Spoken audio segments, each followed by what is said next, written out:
Qui pouvait imaginer il y a 30 ans que la présence visible des crèches avec l'enfant Jésus, Marie et Joseph, ferait de nouveaux débats en France dans l'espace public? Parce qu'évidemment, il y en a eu des débats et peut-être même des violences autour de 1905. Qui pouvait imaginer qu'en Belgique, un jour, la croix serait gommée de la mitre de Saint-Nicolas? Polémique inutile ou à ranger dans la catégorie folklore, diront certains. Et puis, il y a eu aussi ces passions autour de la croix qui surmontent la statue de Jean-Paul II à Ploërmel et son feuilleton judiciaire, ou plus discrètement, cette croix qu'on voulait faire retirer d'un portail du cimetière de Princey dans la Vienne. À chaque affaire, ses particularités, mais dans cette émission, je vous propose de réfléchir un instant. Ces signes chrétiens remettent-ils réellement en question la laïcité? Que manifestent ces contestations? Un rejet de la foi ou est-ce une remise en question de notre identité culturelle? Et puis que dire de Noël s'il est dépouillé de son sens chrétien et livré au tout commercial? Nous avons décidé d'en parler sans langue de buis sur ce plateau. Je suis heureux de vous retrouver avec nos invités. Franck Debeau, bonjour. Bonjour. Vous êtes élu dans le Val d'Oise, conseiller municipal à Argenteuil, délégué départemental du PCD, le Parti chrétien démocrate.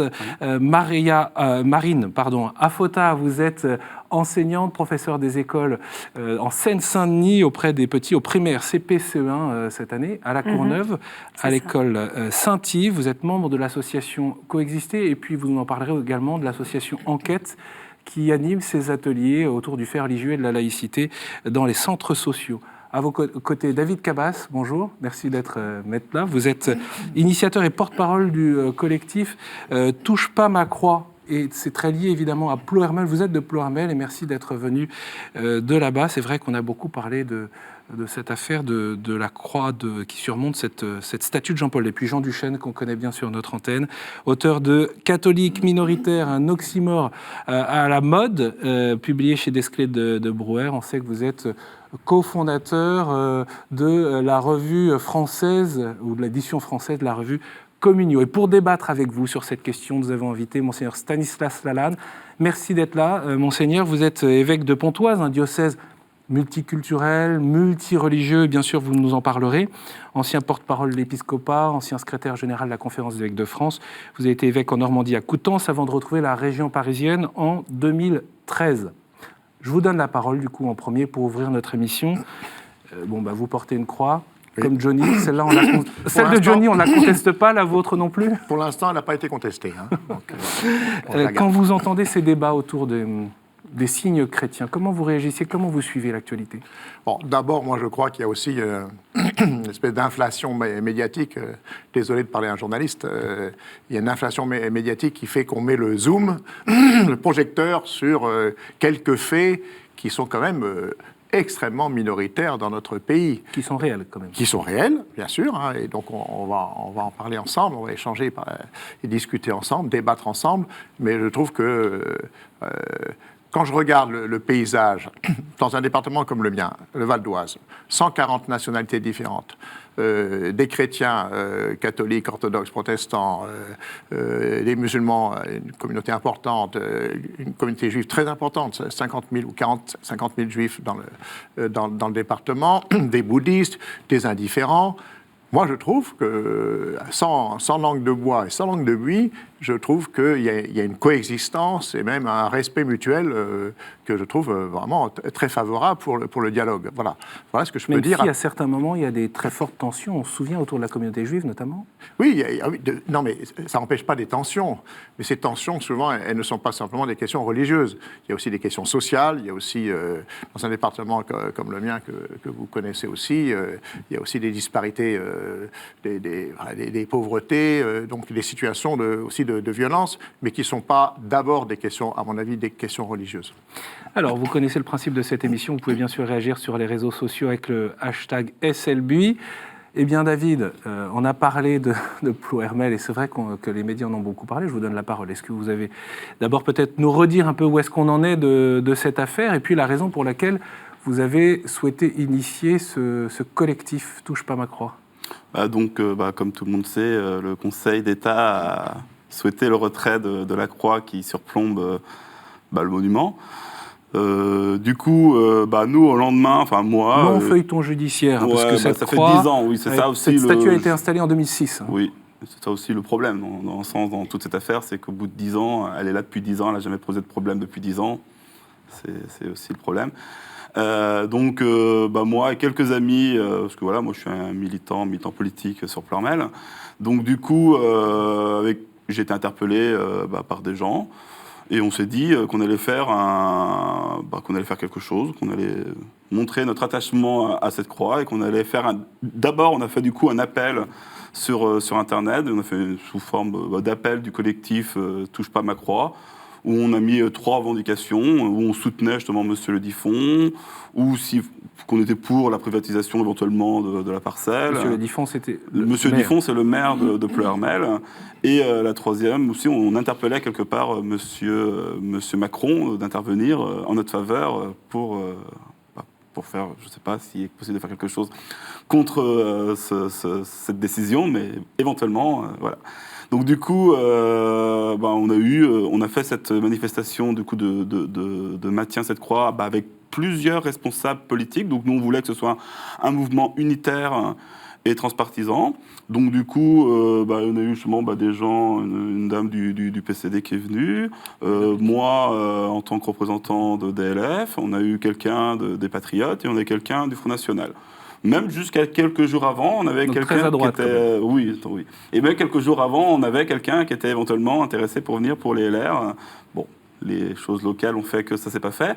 Mais oui... Mais c'est quoi, pardon? Mais du coup, c'est une question politique pour vous? De quoi? Ou c'est une question religieuse? En fait, ou c'est moi, une question c'est pour les culturel, chrétiens? en fait. Plus que de choses. En fait, moi, dans le sens où tous les gens qui m'ont interpellé, c'est une question culturelle. Pas sur une question religieuse vraiment en tant que telle. C'est une question où on se sent, beaucoup de gens se sentaient agressés dans ce choix. Donc c'est pas forcément non plus une question politique en tant que politique, c'est plus une question, de la question de la culture qu'on s'est senti quelque part agressé.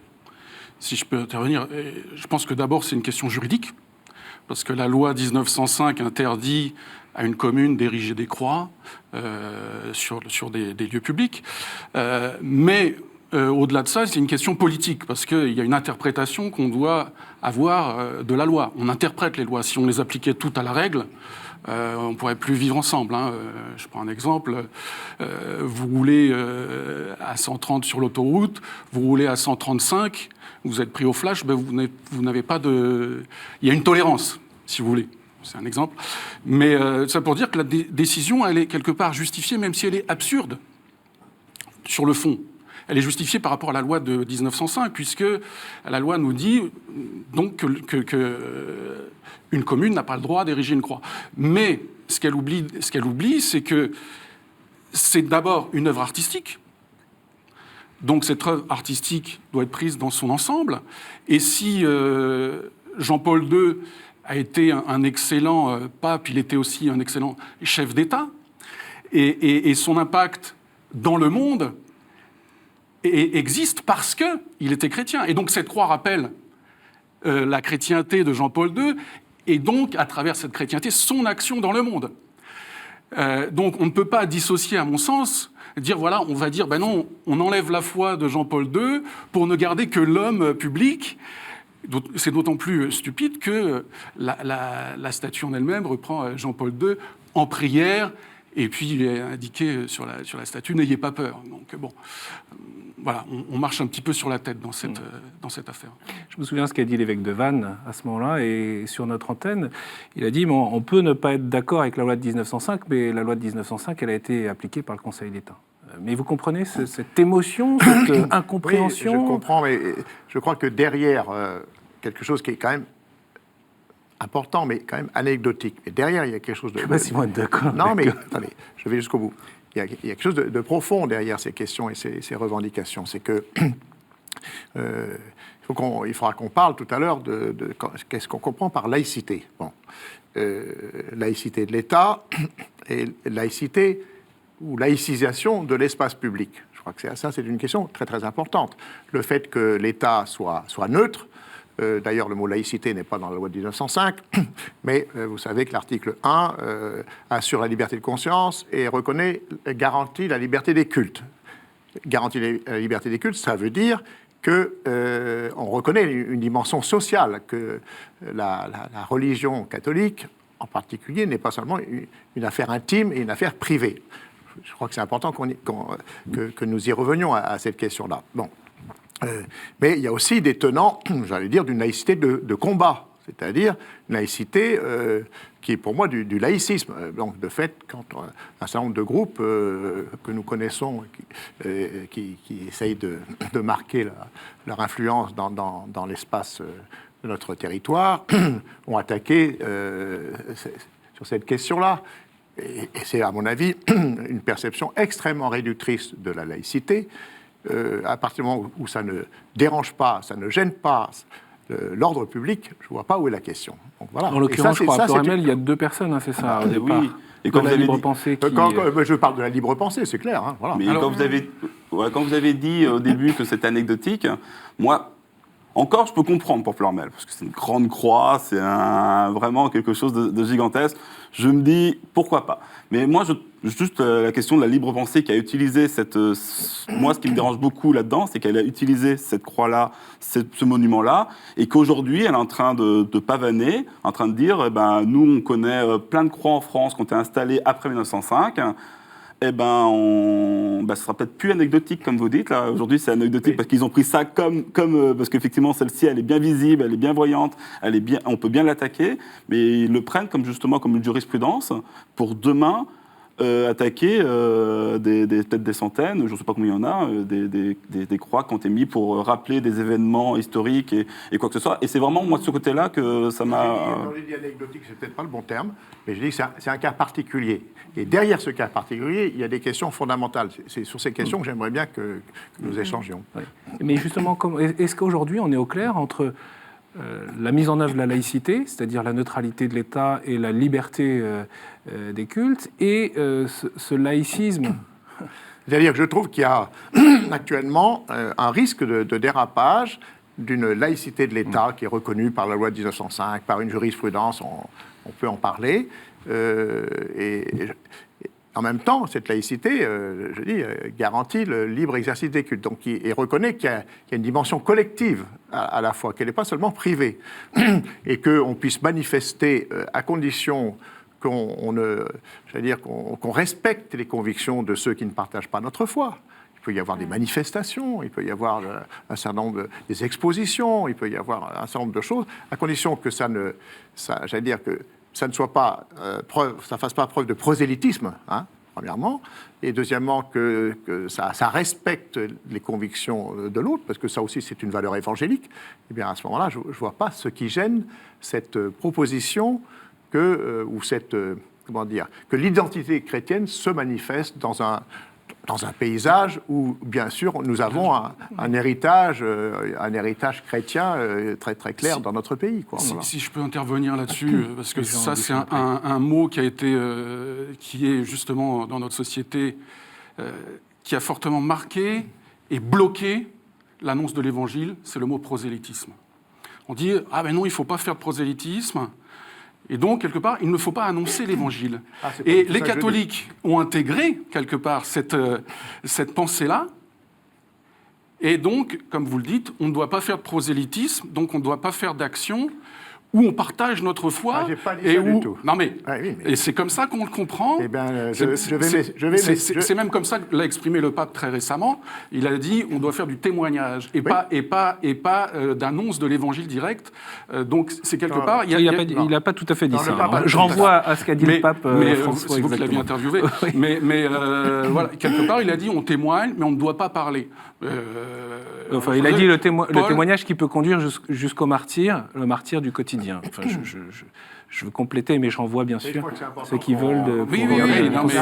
C'est important. C'est très important parce que je pense qu'il y a une intégration chez les catholiques on doit rester chez nous, on ne doit pas s'exprimer et à cause de la laïcité, parce qu'on veut respecter la laïcité. Et ça, je crois qu'il faut briser ce carcan-là. En tout cas, ma position est très très claire. Je pense que vous avez un propos très réducteur de ce que dit le pape François. Je crois que nous avons à temps et à contre-temps annoncé l'Évangile. Enfin, c'est ma mission, sinon je ne serais pas prêtre, je ne serais pas évêque. Et dans la première lettre de Pierre, au chapitre 3, sachez rendre compte de la foi de l'espérance qui est en vous. Et faites-le avec douceur, c'est-à-dire en respectant l'autre. Mais nous avons à temps et à contre-temps à annoncer l'Évangile. Moi, c'est ce que j'ai essayé de faire dans ce livre, que j'ai essayé de faire dans une prédication ce matin. Voilà, et ça, c'est essentiel. Mais c'est aussi dans le respect des convictions de l'autre. Alors, bien sûr, si on cache nos convictions par peur d'être critiqué, etc., alors là, je crois qu'on n'est pas fidèle à l'Évangile. Mais bien sûr, on a à annoncer aujourd'hui, dans la société d'aujourd'hui, avec les mots d'aujourd'hui, ce qu'est le bonheur de croire, bien sûr. Je vous propose d'écouter Jean-Baptiste Chevalier qui a des questions pour vous. Il est avocat au barreau de Paris, spécialisé en droit public. Je vous propose d'écouter. Bonsoir Monseigneur, je m'appelle Jean-Baptiste Chevalier, je suis avocat au barreau de Paris, spécialisé en droit public, et j'ai l'occasion de travailler régulièrement sur ces questions de laïcité. J'ai eu l'impression que ces décisions du Conseil d'État et les débats qui ont eu lieu autour de ces décisions, concernant notamment les crèches de Noël, concernant la statue de Jean-Paul II à Pleuhermel, ont révélé des craintes de certains catholiques, et peut-être de nombreux catholiques, craintent pour certains que notre liberté de vivre, notre foi soit remise en cause, craintent pour d'autres que ce soit notre héritage chrétien, nos racines, qui soient elles-mêmes mises en péril. J'ai pour ma part l'impression qu'il y a une certaine incompréhension de la portée réelle de ces décisions du Conseil d'État qui ont, pour l'essentiel, pour effet d'imposer aux personnes publiques un principe de neutralité religieuse, alors que les citoyens, les croyants, jouissent eux d'une liberté religieuse pleine et entière. Je me pose alors 3 questions que je vous adresse. Pensez-vous que la laïcité menace aujourd'hui la liberté religieuse des croyants ? Deuxième question, ne croyez-vous pas qu'il y a une certaine incompréhension d'un certain nombre de croyants au sein de l'Église, notamment, pensant que la laïcité nous empêcherait d'intervenir dans le débat public, et plus encore que la laïcité nous empêcherait de vivre notre foi et de jouir d'une liberté religieuse pleine et entière. Et puis, enfin, la 3e question, peut-être un petit peu provocante, ne pensez-vous pas que l'Église est parfois ne fait parfois pas preuve d'une excessive prudence dans le débat public et aussi dans l'annonce de la foi ? Voilà, interpellation de Jean-Baptiste. Je vais vous les redonner au fur et à mesure, parce que moi je les ai notés du coup. Ah oui, vous avez tout noté. Voilà. Bon, laïcité menace, est-ce que la laïcité menace la liberté religieuse du fait de l'interprétation ou de ce qui semble être l'interprétation? Ça dépend ce qu'on met, comme c'est un fourre-tout, hein, ce mot laïcité, chacun y met ce qu'il veut. Je rappelle, laïcité, neutralité de l'État, mais monsieur a raison, ça ne veut pas dire laïcité de l'espace public. Et que, comme citoyen et comme chrétien, j'ai le droit et je crois le devoir de m'inscrire dans la vie sociale, dans la vie économique, dans la vie politique, non pas pour prendre la place de ceux qui ont des responsabilités politiques, mais au nom de l'Évangile, au nom de la foi qui nous habite, au nom de notre notion de l'homme, tout simplement, eh bien, pouvoir intervenir dans le débat public. Je suis intervenu moi-même plusieurs fois comme porte-parole, depuis comme évêque, sur un certain nombre de questions de société, aussi bien au plan local, départemental qu'au plan national. Et de fait, c'est peut-être la dernière question qui a été posée, moi je trouve qu'on est parfois trop frileux, de fait, pour intervenir, parce qu'on a peur de prendre des coups, on a peur d'être mal compris, mais je pense qu'on a à prendre position en respectant ceux à qui on s'adresse, que ce soit un message écrit, un message oral, mais on a sur l'ensemble de questions de société, et nous sommes attendus. Je me rends compte que dans un département comme le mien, je rencontre des responsables politiques, je rencontre des représentants de l'État, je rencontre des maires toutes les semaines, encore aujourd'hui, et quand on parle, quand on quitte, un discours de surface, un discours mondain, les questions spirituelles, les questions de qu'est-ce que je fais de ma vie, elles affleurent tout de suite. Jean Duchesne. Oui, je crois que c'est un débat qui, effectivement, il n'est pas seulement politique, il n'est pas seulement culturel, il est aussi historique et moral. Alors, je voudrais dire que moi, en tant que chrétien, je me sens parfaitement à l'aise avec la laïcité. Et j'avance même, alors là, en tant qu'universitaire, l'idée que la laïcité est un produit du christianisme. On ne trouve dans aucune autre civilisation cette séparation entre le pouvoir religieux et le pouvoir politique, et le pouvoir politique et civile. C'est, si vous voulez, le rendez à Dieu ce qui est à Dieu et à César ce qui est à César. C'est les deux cités de Saint-Augustin, la cité des hommes et la cité de Dieu. C'est l'autonomie du temporel mise au point par saint Thomas d'Aquin. Donc lorsqu'on parle de laïcité, je me sens chez moi. Tout simplement. Ensuite, il faut dire que la laïcité telle qu'elle a été votée en 1905, Monseigneur Lalanne, je crois, a rappelé tout d'ailleurs à juste titre que le mot laïcité ne figurait pas dans la loi de 1905. On parle de république laïque, c'est mais pas une de loi laïcité. de séparation. Hein, c'est-à-dire que chacun est libre.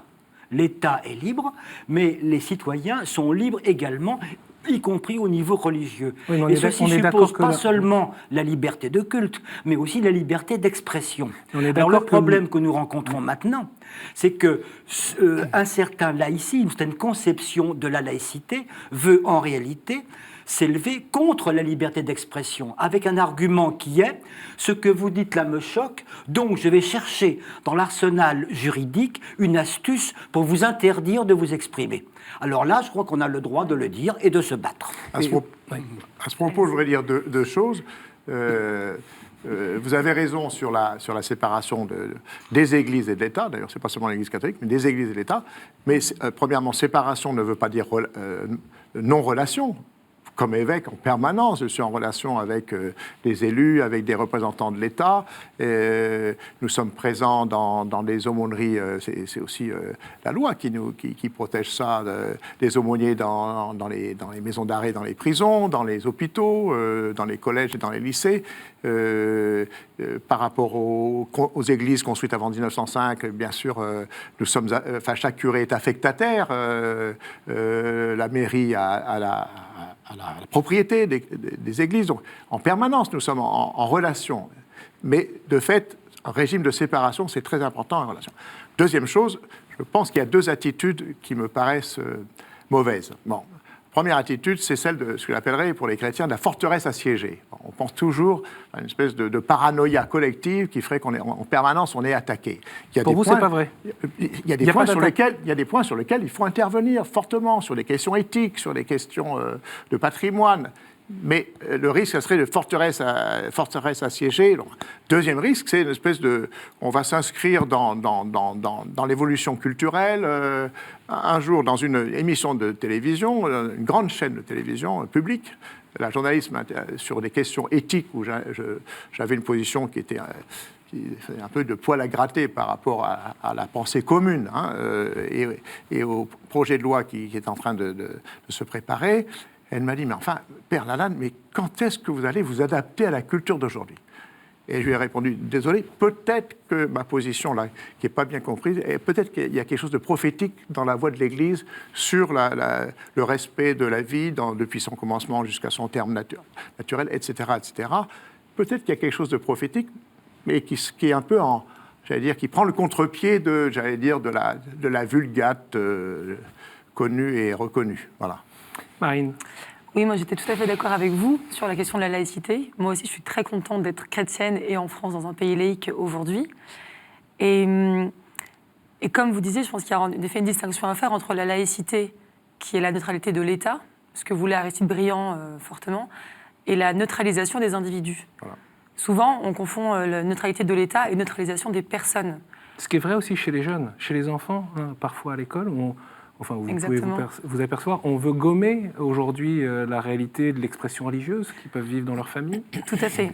Dans l'école publique aujourd'hui en France, il est interdit de parler de religion. Depuis peu, on en parle un peu dans les programmes, toujours en lien avec de l'art, en lien avec de l'histoire, mais on n'aura jamais un cours de sociologie des religions ou un cours où on va essayer de comprendre ce qui se passe, parce qu'on a peur que ça influence les enfants. Or, on voit très bien que les enfants en parlent beaucoup entre eux, sauf qu'eux parlent non pas de ce qu'ils apprennent à l'école, mais ils parlent de ce qu'ils ont entendu à la radio, rapidement, sans bien comprendre. Et du coup, finalement, cette influence se fait beaucoup plus, et je pense bien plus mal, que d'avoir connaître. Je pense que quand on donne des informations précises sur ce qui existe, on peut librement choisir. Alors que si on ne sait pas ce qui existe, eh bien on va faire un choix plus tard parce qu'on aime bien un copain qui fait comme ça, parce qu'on a vu une star qui a fait pareil. Et donc je pense qu'on a un vrai rôle en tant qu'enseignant, et pas que, sur former les enfants sur ce qu'ils voient au quotidien. Parce que les cloches, on les entend. Aujourd'hui, il y a des boucheries halal, on passe devant des boucheries halal tous les jours. On croise des des rabbins avec des téphilines, et ils le voient. Donc si on n'en parle pas, eux vont créer quelque chose un peu je sais pas, un peu d'imaginaire dessus. Je pense qu'on a une vraie mission sur le fait de leur dire ce qui se passe, mais pas d'un point de vue de la croyance, mais d'un point de vue de la connaissance. Et je crois que vous avez tout à fait raison. J'irais même un peu plus loin. Je pense que dans l'enseignement public, moi je suis un fils de la laïque, un fils en public, et j'apprécie beaucoup ce qui se fait dans l'enseignement catholique, parce que de fait je vois qu'il y a, dans un département comme le mien, il a une importance capitale, même si ça ne regroupe que 20% ou 15% des élèves scolarisés. Et je trouve que nous devrions aller plus loin dans une compréhension de la foi de l'autre. Exactement. Bon, alors, parce que je pense qu'en plus, c'est facteur de paix. Après, la question, c'est qui va faire ces cours, qui va faire cet enseignement pour que, de fait, il y ait la bonne distance et le respect des convictions des uns et des autres. Et je vois je reviens sur mon département, quand il y a eu un certain nombre d'attentats dans notre pays, je vois que la déclaration que j'ai pu faire avec le président du Conseil régional du culte musulman et le président des associations juives du Val d'Oise, tous les trois, nous avons fait une déclaration où il n'y avait rien d'extraordinaire, mais j'ai vu l'impact sur l'ensemble des fidèles que tous les trois, nous prenions ensemble position pour qu'un climat de paix puisse s'instaurer. Une autre expérience que j'ai vécue très rapidement, à Villiers-le-Bel.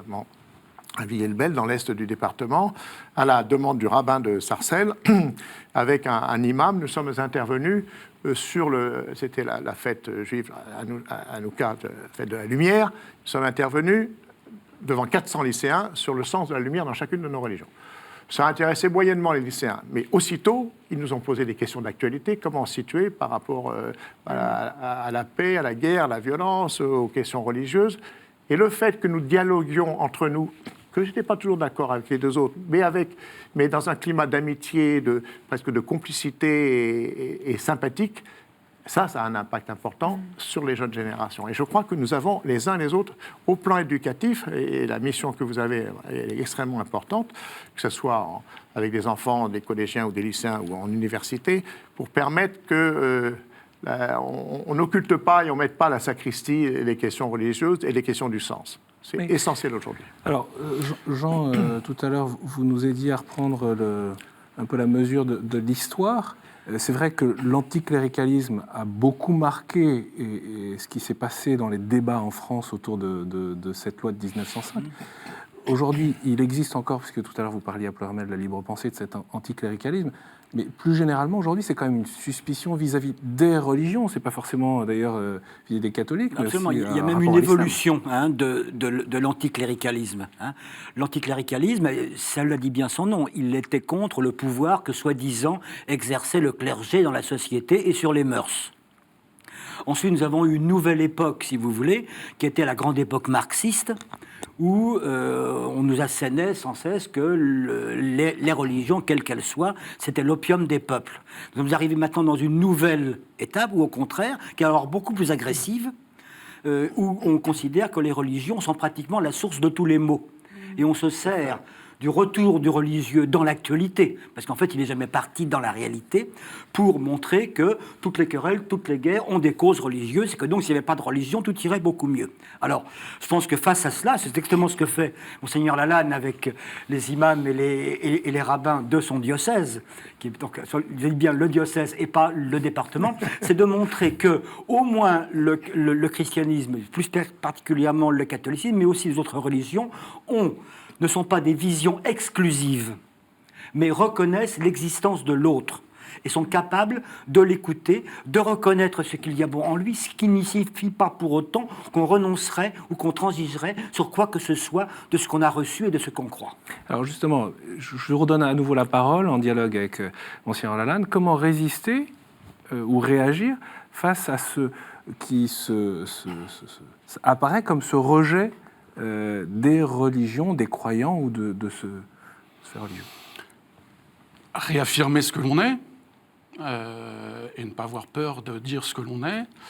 Moi, je voudrais revenir, je partage tout à fait la définition qui ont pu être données de la laïcité, c'est la neutralité de l'État vis-à-vis des religions, mais je crois qu'il a été intégré aussi une mauvaise interprétation. Et cette interprétation, c'est plutôt les religions ne doivent pas s'exprimer dans l'espace public. Je vous donne un exemple.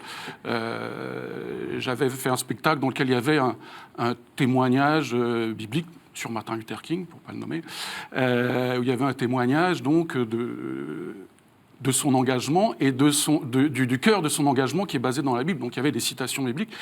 Et les programmateurs, après avoir vu ce spectacle, c'est comme s'il y avait un gyrophare qui s'allume. Ouh, laïcité, laïcité, laïcité, je ne peux pas programmer ça. Parce que c'est une réalité quand même, hein, de cette Oui, espèce c'est ça. de réaction. Et je vous donne un deuxième exemple. Quand j'étais délégué à l'action culturelle à Argenteuil, j'ai souhaité mettre en avant le patrimoine d'Argenteuil qui est très riche. Et donc, D'ailleurs, on sait à Argenteuil, il y a la tunique, la Sainte Tunique. J'y viens justement. Argenteuil, et donc on a fait des cartes sur des personnages, sur des monuments, etc. d'Argenteuil, et puis sur les trésors d'Argenteuil. Et les agents n'avait pas mis la Sainte Tunique, qui est un trésor de la ville.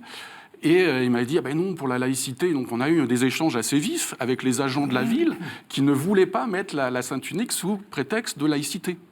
Alors que c'est évidemment notre patrimoine. Donc on est là vraiment dans le débat. C'est-à-dire qu'on veut occulter aussi le patrimoine, occulter le fait religieux de l'espace public. Donc finalement, elle a été intégrée quand même à ce jeu des sept familles.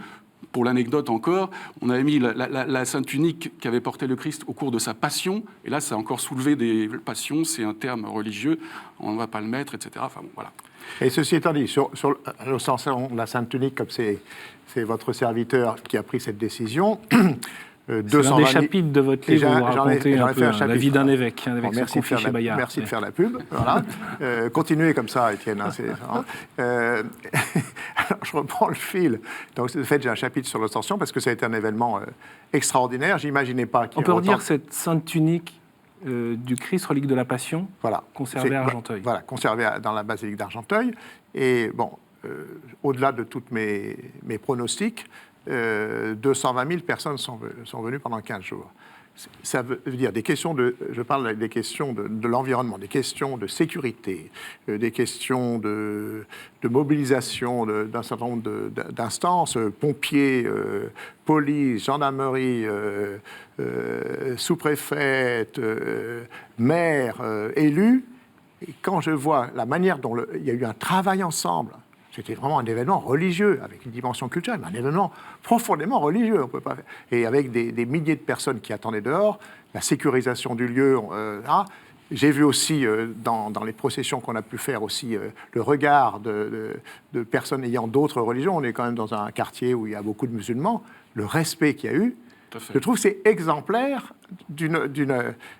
merci de m'avoir lancé là-dessus, parce que je trouve que c'est exemplaire d'une manifestation catholique, on ne peut pas faire plus catholique que cette affaire-là, et en même temps soutenue, aidée par les différentes instances qui ont permis l'exercice de cette manifestation pendant 15 jours, qui gênait aussi la circulation. Voilà. Mais on peut quand même dire qu'il y a beaucoup d'élus qui craignent, justement, d'accorder aux uns ce qu'ils devraient accorder aux autres, ou donner de la place. Je sais pas. De fait, l'élu qui est ici pourrait aussi le dire, j'imagine. Bien sûr, c'est souvent la question qui est posée, c'est de dire, voilà, justement, sur la neutralité et l'équité. On se pose la question, si on accorde à l'un, il faudra pouvoir l'accorder à l'autre. Et quand on dit l'autre, en général, on pense aux musulmans. On pense chrétiens, musulmans, voilà, c'est essentiellement ça la question. Effectivement, c'était un événement formidable pour la ville d'Argenteuil, de voir tous ces pèlerins venir dans la ville, et puis tout ça s'est passé très très bien grâce à...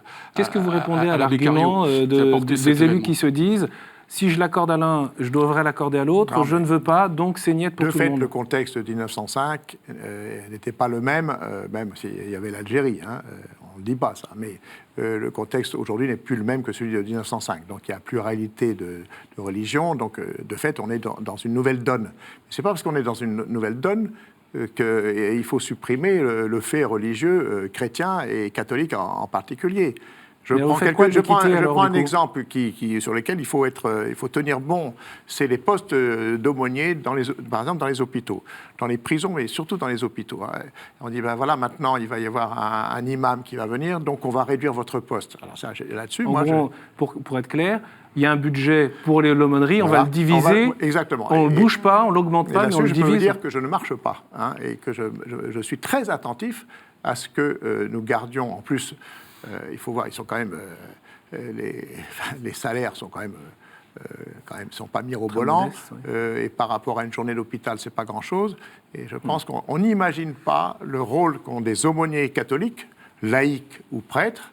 Le rôle qu'ils ont, c'est pas simplement pour des prêtres d'administrer les sacrements, comme on dit, c'est aussi, on prend soin des personnes qui sont malades. Et je trouve que là, on a des calculs extrêmement mesquins, et je le dis là, publiquement. Oui. D'autant que ça permet aussi de voir la personne humaine dans toutes ses dimensions. Mais bien sûr. Pas seulement médicale. Bien sûr, la personne, chacun d'entre nous, nous sommes corps et esprit, et c'est intimement lié. On ne peut pas séparer l'un de l'autre. Et de fait, quand on prend soin de quelqu'un dans l'amitié, dans la compassion, c'est aussi bon pour le corps. Donc, voilà. On revient un peu là à cette confrontation de vision, quand même, de la société, de la manière dont on vit ensemble, mais aussi de la personne humaine. Oui, c'est un point sur lequel c'est un point de débat qu'on ne peut pas esquiver, dans lequel les chrétiens doivent se faire entendre. Mais les chrétiens, je pense, doivent se faire entendre en n'oubliant jamais ce que la croix représente. La croix n'est pas un drapeau. La croix n'est pas un étendard. Et elle dit bien ce que cela veut dire. La croix est un objet de dérision. Et donc, nous ne devons pas être surpris en tant que chrétiens que la croix suscite les sentiments qui ont rendu possible cette abomination qui a été la passion du Christ. Vous y pensez, David, quand vous... Moi, avec ce hashtag... moi, non, vraiment, quand je pense, c'est plutôt un... Il y avait l'évêque de Vannes qui a fait un bel article sur la famille chrétienne, et moi, je me suis retrouvé là, que c'est vraiment... Pour moi, c'est vraiment plutôt un symbole d'unité, en fait. Et d'ailleurs, c'était la seule occasion où, en fait, on a réussi à avoir plein de gens à... Ce qui n'est pas forcément contradictoire, d'ailleurs. Non, il y a eu 500 personnes, du coup, et pas vraiment... avec très peu de moyens, quelque part, on a réussi à mobiliser énormément de gens, parce que je pense que, du coup, la croix, c'est un symbole d'unité, de rassemblement.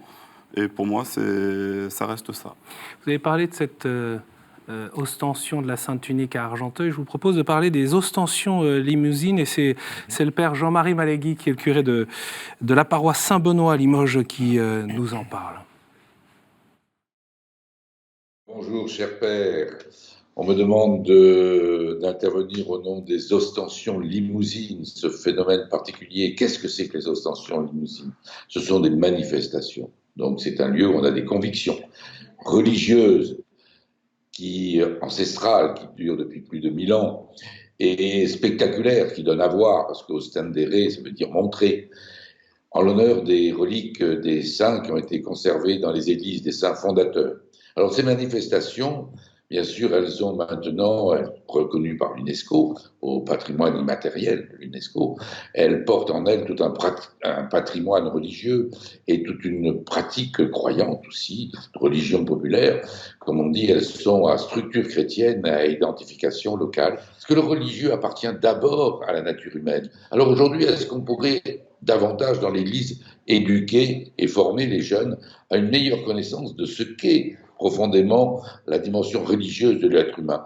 Car j'aime à dire à des jeunes, où mets-tu le religieux de ton existence? Où investis-tu au fond de toi-même ce qui te fait vivre, qui t'anime, qui est spirituel, qui donne du sens à l'existence? Et comment le mets-tu en pratique? Voilà, peut-être que pour la catéchèse d'avenir, je sais que c'est un sujet qui vous a beaucoup intéressé plus que cela, pour lequel vous avez beaucoup donné. Est-ce qu'il n'y aurait pas une attention particulière à créer? Voilà, une question qui vous est adressée, Monseigneur Lalanne. On peut quand même souligner qu'autour des ostensions limousines, il y a eu aussi des grands débats pour savoir, pour contester le financement public de ce grand événement des expositions, d'ostension des reliques. Et puis, de fait, le classement au patrimoine mondial de l'UNESCO probablement a solutionné un certain nombre de ces questions? On a 3 choses. La première, je salue le père Malégui, parce que quand j'étais directeur national de la catéchèse, il était lui-même, je crois, aumônier national des étudiants. Donc on a beaucoup travaillé sur les questions de catéchèse. Donc voilà. Donc, la télévision nous rapproche. La deuxième, c'est que c'est Ostension, ce qui se passe aussi à Limoges et dans d'autres lieux. Il y a des pèlerinages. J'ai présidé le grand pardon de Notre-Dame la Clarté à Perros-Guirec le 15 août. En ces grands rassemblements, on montre bien qu'on ne peut pas faire table rase du passé. Nous sommes, comme chrétiens, des héritiers. Et on n'est pas à notre compte, on reçoit la foi de générations qui nous ont précédés, aussi de témoins qui ont été jusqu'au don du sang, et ça on ne peut pas faire table rase. Donc il faut se battre pour que ça continue. Et de fait, on a un héritage. Alors, si on était seulement des héritiers et qu'on fonctionnait au rétroviseur, simplement nostalgique du passé, ça serait terrible. Mais nous sommes des héritiers, ça c'est important. Puis deuxièmement, je rejoins bien ce que dit le père Malégui, nous avons un travail éducatif extrêmement important qui est devant nous, et sans doute qui est plus difficile qu'autrefois, parce qu'autrefois, moi-même, j'ai baigné dans un monde où les repères étaient chrétiens, en famille, et le catéchisme, mettait des mots sur une expérience qui était déjà la mienne. Aujourd'hui, nous sommes dans un contexte tout à fait nouveau, où nous avons annoncé, à faire une première annonce, et un travail éducatif. Je pense que le défi éducatif, il est extrêmement important. Les questions religieuses font partie d'une vie humaine, et les questions du sens. Est-ce que je peux prendre un exemple rapide? J'étais en pèlerinage vers la Sécrème, vers l'ermitage du Père de Foucault. On était avec un groupe Afrique du Nord. D'anciens aumôniers. Et le soir, les Touaregs étaient là à chercher où est-ce qu'on allait mettre nos tapis de sol pour dormir. Et puis, avec un bâton, j'ai vu qu'il commençait à... C'était rocailleux, vous voyez, puis vraiment très rocailleux. Puis, tout d'un coup, avec le bâton, l'eau a commencé à sourdre. Bon, elle n'était pas chimiquement pure. Sans doute qu'il fallait mettre un peu de Ricard pour la boire. Voilà. Mais pour moi, ce souvenir d'un soir au désert m'a beaucoup marqué. Je dis, voilà, le sol semble rocailleux, quelques touffes d'herbe, et en creusant un peu, il fallait désensabler la source. Et je crois qu'aujourd'hui, il nous faut désensabler la source. Et il ne faut pas grand-chose pour désensabler la source. Et donc, situer où est-ce qu'il faut gratter pour que la source puisse, l'eau puisse se sourdre. Et je crois qu'aujourd'hui, le défi éducatif, le défi de l'annonce de l'Évangile, on l'évoquait tout à l'heure, c'est d'être un peu comme des sourciers. Voilà. Marine? Moi, je vous rejoins beaucoup sur le fait de prendre conscience de son héritage. Je pense qu'on ne peut pas permettre à un jeune il ne peut pas savoir où il va s'il ne sait pas d'où il vient. Ouais. Ça, je crois fermement. Et nous-mêmes, on ne peut pas le transmettre si on ne sait pas d'où on vient. Cette question-là, je trouve, est importante. Et puis, par rapport à cette question de sourcier, je pense en effet qu'il y a cette question de témoignage. Alors là, je ne sais pas si vous parlez d'éducation, plus de la transmission de la foi, ou plus l'éducation en termes d'éducation générale dans l'école. J'évoquais les deux. Les deux. Ouais. Et je reviens sur votre exemple de tout à l'heure, votre idée de faire parler les enfants entre eux de leur foi. Pour moi, il n'y a rien d'anti-laïque à faire parler des enfants de ce qu'ils vivent. Ce qui serait anti-laïque, ça serait de leur dire il y a une vérité, Jésus est le Fils de Dieu, c'est la vérité, c'est comme ça. Par contre, de les faire échanger, de dire en fait, on peut être d'accord ou de ne pas être d'accord, tous ensemble, je pense que c'est déjà une base pour être sourcier. Oui. Il faut en faire échanger sur ces questions-là. Bien sûr, ça c'est aussi une erreur de la laïcité de penser que des élèves dans un collège, une école, n'ont pas le droit de partager leur foi. Ils ont tout à fait le droit de partager leur foi. Voilà, c'est notre liberté individuelle. Ça suscite parfois un grand malaise. Non, mais je veux dire... Pourquoi ? Parce qu'on ne sait pas le gérer, on ne sait pas l'accompagner. C'est une mauvaise compréhension déjà de la laïcité. Et puis, c'est encore ce que je voulais dire tout à l'heure. Ce que je vous ai dit tout à l'heure, c'est qu'on veut faire taire les religions dans l'espace public. Et derrière, donc, il y a une volonté de casser la religion. Alors, je veux revenir à l'héritage. Pour moi, c'est vraiment quelque chose de très important. Parce que si on retire notre héritage judéo-chrétien, si on n'avait pas cet héritage-là, je veux dire, on ne serait pas là où on est aujourd'hui. On ne serait pas un pays où coule le lait et le miel, je dirais, entre guillemets, un pays de liberté, un pays où des milliers de personnes veulent venir parce que justement il y a cette liberté, parce qu'il y a cette prospérité. Et cette devise liberté, égalité, fraternité, cette laïcité dont on a dit tout à l'heure, elle est née dans nos racines judéo-chrétiennes. Et en dialogue aussi avec les autres pensées. Oui, mais enfin, on voit les pays qui sont musulmans, non pas du tout. Au Maroc, c'est Allah al-Watan al-Malik, c'est autre chose. C'est pas liberté, égalité, fraternité. Oui, il y a la liberté religieuse au Maroc. Comment ? La liberté religieuse existe aussi dans des pays musulmans. Différemment. Ce qui est différent, parce que le roi est le chef de la foi musulmane. Donc c'est pas, voilà, c'est quand même très très très très différent. Je crois que la plus grosse difficulté à laquelle nous heurtons, et je dis nous, c'est parce que je parle comme membre de l'Église, tout simplement, et membre du corps de Christ. Il y a bien sûr de l'hostilité. Il y a, mais je crois qu'il y a surtout ce qu'on appelle une indifférence, que cette indifférence, elle est nourrie et entretenue par nos modes de vie. Nous avons un tas de facilités pour vivre, nous avons un tas de machines dont nous voyons très bien nos enfants, nos petits-enfants dans mon cas, risquent de devenir littéralement les esclaves. Le problème, c'est comment les libérer, comment leur ouvrir les yeux. Alors, bien sûr, d'abord en leur parlant de l'héritage, mais il faut se battre à ce niveau-là aussi, au niveau de l'école. Parce qu'à l'école, maintenant, vous l'avez remarqué, on n'apprend plus des savoirs, des connaissances, mais des compétences. Et les compétences servent à quoi ? Eh bien, à gérer toutes les machines qu'on vous vend et qui vont vous retenir prisonnier. Alors, je m'aperçois qu'à l'expérience, les moments où on peut réellement parler avec les gens et dire quelque chose sont des moments importants de la vie. Alors, c'est de plus en plus difficile pour les mariages, parce qu'il y a de moins en moins de mariages, tout simplement. Mais il y a un moment qui est très important, me semble-t-il, qui devrait être... Là, je me risque à une hypothèse. Et bien sûr, les conseillers ne sont pas les païens, mais c'est l'importance de la pastorale des funérailles. C'est vraiment un moment unique. On en a parlé dans cette émission. C'est vraiment le moment, me semble-t-il, et d'après mon expérience, où on peut aborder des questions essentielles avec les gens, parce que autrement, c'est à ces moments-là qui se posent les questions. Dans le reste du temps, tout est organisé, et très bien organisé, pour leur éviter de s'interroger. Je crois que vous avez raison. Vous parlez de la pastorale du deuil. C'est vrai que je crois que dans l'ensemble des diocèses, il y a une attention très importante des pasteurs, enfin des prêtres, et puis aussi des équipes d'accompagnement, parce que là se posent souvent pour la famille ou pour les proches les questions fondamentales, parce qu'on ne peut pas y échapper. Voilà.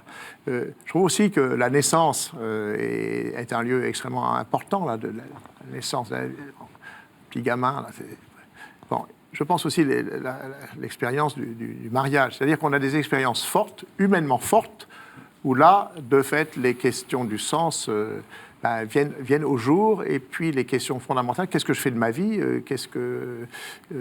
quel sens je vais lui donner, et je pense que notre pastorale doit s'appuyer aussi sur ces événements qui sont des événements fondateurs dans une vie humaine. Si je peux faire je pense quand même qu'il y a davantage, encore maintenant, malheureusement, les décès rassemblent plus de gens et créent des occasions plus nettes qu'une naissance ou que des mariages qui tentent à se raréfier. Si je peux rebondir sur naissance et faire une transition et continuer sur l'héritage, la naissance du Christ devrait, pour tout homme, être un événement important, même si on n'a pas la foi. Parce que cette naissance a façonné notre monde. Et donc reconnaître dans une crèche la naissance d'un homme qui a eu cette influence sur le monde, ce n'est pas un acte cultuel en soi, c'est un acte culturel. Voilà, on n'a pas un culte devant une crèche, donc c'est de dire, voilà, on est issu de cette culture. C'est peut-être plus facile à dire pour des chrétiens que peut-être pour d'autres croyants. À reconnaître pour des chrétiens. Même pour les musulmans, Jésus veut dire quelque chose. Mais les personnes athées peuvent aussi reconnaître en Jésus un homme qui a eu comme étendard l'amour et qui l'a vécu jusqu'à la mort sur la croix. Voilà, donc, mais bon, ça c'est encore une question de foi, mais en tout cas, par ses paroles, il a manifesté de l'amour. J'ai deux questions, parce qu'on arrive au terme de cette émission. Oui. C'est vrai que je posais cette question au début sur les crèches, les débats sur les crèches dans les espaces publics. Vous êtes favorable à l'installation de crèches dans une mairie, sur une place de l'hôtel de ville ? Alors je sais que les dernières décisions de justice ont été, si ça a une dimension festive ou culturelle, je crois, pas culturelle, c'est pas facile de faire la distinction. Enraciné dans une tradition locale. Voilà, enraciné dans une tradition locale. Donc c'est pas toujours facile. La justice dit oui, sinon elle dit non. Alors c'est pas toujours facile de faire la distinction. Mais pour reprendre sur le sens de Noël, je trouve qu'il y a une banalisation de la fête de Noël. En même temps, il y a une dimension familiale, une dimension de partage qui n'est pas du tout à évacuer. Mais c'est plus que ça. C'est l'inouï d'un Dieu tout autre qui se fait l'un d'entre nous. Fragilité d'un enfant qui vient dire que toute vie est précieuse, que toute vie vaut le coup d'être vécue, même la plus blessée, même la plus handicapée. Et ça, c'est une nouvelle inouïe, et je pense qu'elle touche pas simplement les chrétiens, mais qu'elle touche beaucoup de nos contemporains s'ils entendaient l'inouï de cette bonne nouvelle. Alors que des crèches le rappellent, j'entrerai pas dans les polémiques ceci ou cela, mais je trouve que vous êtes favorable ou pas, ou vous répondez en tout cas, moi je suis favorable déjà qu'il y en ait une à l'évêché, elle est très belle, qu'il y en ait une dans la maison diocésaine, et il y en ait dans les églises, oui, et puis qu'il puisse y avoir sur les lieux publics. Mais oui, moi je vois pas la difficulté. Bon, à condition que ça vienne pas agresser et que ça soit pas un acte de, comme j'ai dit tout à l'heure, de prosélytisme. Mais enfin. Noël, quand même, on oublie l'origine et le sens de Noël aujourd'hui, il y a 2000 ans, mais aujourd'hui, cette fête de Noël peut donner une espérance extraordinaire à nos contemporains aujourd'hui qui sont en panne d'espérance, en panne de certitude. Oui, tout à fait, mais alors si je voulais revenir sur ce que je disais, je ne parlais pas de foi. La foi, évidemment, Jésus-Christ, Fils de Dieu. Parlais, là. Voilà. Mais ce que je veux dire, c'est vrai qu'aujourd'hui, la crèche est subversive. Donc c'est quand même assez surprenant, une crèche qui devient subversive. Mais peut-être que la naissance de Jésus est assez subversive. C'est ça, exactement. Merci beaucoup. Merci à tous d'avoir participé à ce débat. Alors évidemment, vous avez encore des questions et vous êtes peut-être frustrés, mais peut-être comme vous qui nous regardez. N'hésitez pas, vous pouvez prolonger le débat. Il y a toujours ce hashtag SLBU. Et puis cet email, vous pouvez adresser des questions. Je pose la question à chaque évêque qui vient dans cette émission. Si jamais on vous pose des questions, Monseigneur, vous y répondrez. On vous transmet les messages. Avec plaisir. Voilà, donc cet email, sans langue de buis, @ktotv.com. Merci beaucoup, Monseigneur Lalanne, et merci à vous tous d'avoir participé à cette émission. Très bonne soirée et à bientôt.